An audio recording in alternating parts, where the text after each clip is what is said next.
ამ დროისათვის. გაიყოფა თუ არა შინაგან საქმეთა სამინისტრო ორ ნაწილად. რესპუბლიკელი პარლამენტარის ვახტანგ ხმალაძის ინფორმაციით იგეგმება საკონსტიტუციო ცვლილებები და შესაძლოა სამინისტრო საგამოძიებო ნაწილად და უშიშროებად დაიყოს. თუმცა ამ თემაზე განსხვავებული მოსაზრებები აქვს თავად საპარლამენტო მმართველ გუნდში. ნატა ქაჯაია ესაუბრა მმართველი გუნდის წარმომადგენლებს. ნატა, როგორია მათი მოსაზრება ამ თემაზე?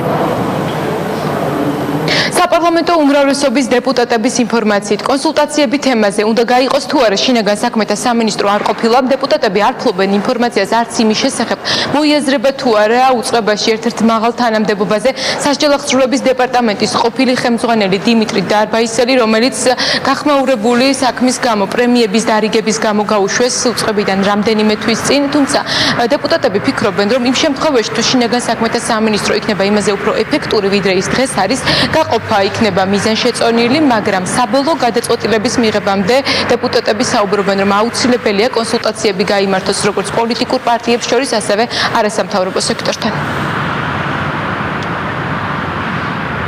ჩვენ მემკვიდრეობით ძალიან რთული სისტემა ჩაგვარდა, მით უმეტეს ეს იყო მთლიანად პოლიტიზირებული და ერთ სამინისტროში თავმოყრილი იყო მთელი რიგი მიმართულებებით არსებული ფუნქციები და ვალდებულებები. ამ პირველ რიგში უნდა გამოვიდეთ შინაარსიდან და არა ფორმიდან.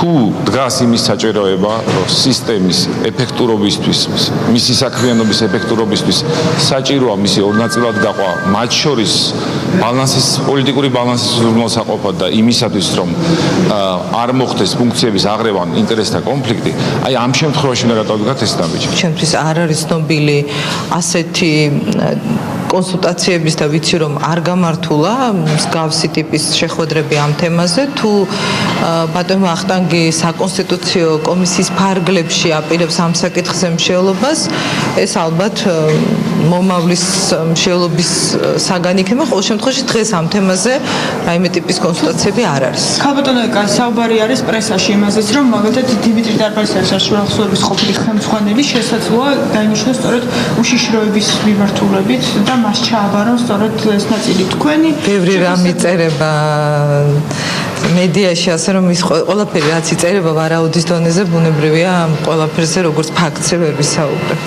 ამ წუთებში პარლამენტში მიმდინარეობს ადამიანის უფლებათა დაცვის კომიტეტის სხდომა. ამ სხდომას არესწრებიან ნაციონალური მოძრაობის წევრები. დასწრების ნაცვლად მან პარლამენტში ამ კომიტეტის თავმჯდომარის სახელზე გამოაგზავნეს წერილი, სადაც ის მიზეზებია განმარტებული, თუ რის გამო არესწრებიან და არ მონაწილეობენ საკომიტეტო მუშაობაში, როგორც ოპოზიციის წევრები ფიქრობენ, კონსტიტუციის დარღვევა, როდესაც ქუთაისის ნაცვლად კომიტეტის სხდომები ტარდება თბილისში. ეკაბესელიამ განაცხადა საპასუხოდ, რომ კონსტიტუცია არ ირღვევა, რადგან გასვლითი სხდომების ჩატარების უფლება დეპუტატებს გააჩნიათ კანონმდებლობის და პარლამენტის რეგლამენტის თანახმად, თუმცა ეკაბესელიამ ასევე სხდომაზე განაცხადა, რომ არ არის გამორიცხული ნაციონალური მოძრაობის წევრები დააჯარიმოს პარლამენტის აპარატმა და ხელფასიდან ჩამოაჭრან 10%, რადგან ისინი არ ერთვებიან საპარლამენტო მუშაობაში.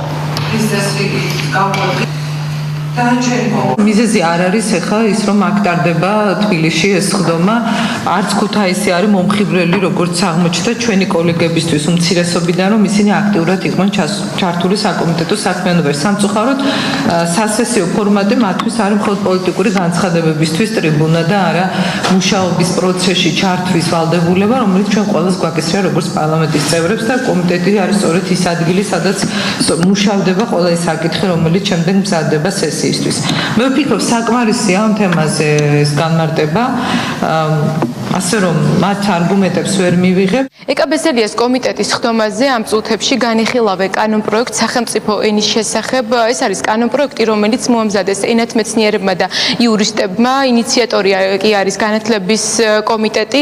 ამ კანონის მიხედვით განისაზღვრება ენის სტატუსი და მისი დაცვის გარანტიები შემოდის ძალაში. ანუ მაღაზიებზე, სახელმწიფო და კერძო დაწესებულებებზე უცხოენოვან წარწერებთან ერთად აუცილებელი გახდება ქართულენოვანი წარწერებიც და ის პირები, რომლებიც დაარღვევენ კანონს, დაჯარიმდებიან პირველ შემთხვევაში 100 ლარით, ჯარიმის მაქსიმალური ოდენობა კი არის 500 ლარი.